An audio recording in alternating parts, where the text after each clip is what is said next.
ہندوستان کے بادشاہوں میں سے ایک نصیر الدین بادشاہ بھی گزرا ہے۔ وہ بہت ہی نیک اور سادہ دل انسان تھا۔ سرکاری خزانے سے اپنے لیے ایک پیسہ بھی نہ لیتا تھا۔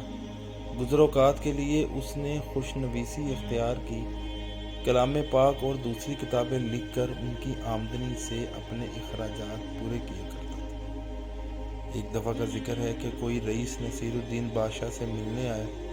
آپ نے اسے اپنے ہاتھ سے لکھا ہوا ایک کلام پاک دکھایا۔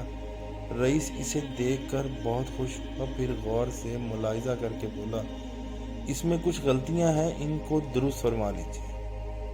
رئیس کی نکالی ہوئی غلطیاں حقیقت میں غلطیاں نہ تھیں، پھر بھی نصیر الدین نے بالکل برا نہ مانا بلکہ مسکرا کر اس کا بہت شکریہ ادا کیا۔ جن غلطیوں کی اس نے نشاندہی کی تھی ان کے گرد حلقہ بنا دیا تاکہ بعد میں ان کی اصلاح کر دی جائے۔ اس وقت جو لوگ وہاں موجود تھے بادشاہ کی خوش اخلاقی دیکھ کر دنگ رہ گئے۔ رئیس کے چلے جانے کے بعد بادشاہ نے سب حلقے مٹا دیے۔ لوگوں نے سبب پوچھا تو بادشاہ نے فرمایا، مجھے معلوم تھا کہ کوئی غلطی نہیں ہے، مگر میں اپنے مہمان کو شرمندہ کرنا یا اس کا دل دکھانا نہیں چاہتا تھا، اس لیے اپنی غلطیوں کا اقرار کر کے ان کے گرد حلقہ بنا لیا اور اب وہ حلقے مٹا دیے۔ بادشاہ کی خوش اخلاقی سے درباری بہت متاثر ہوئے۔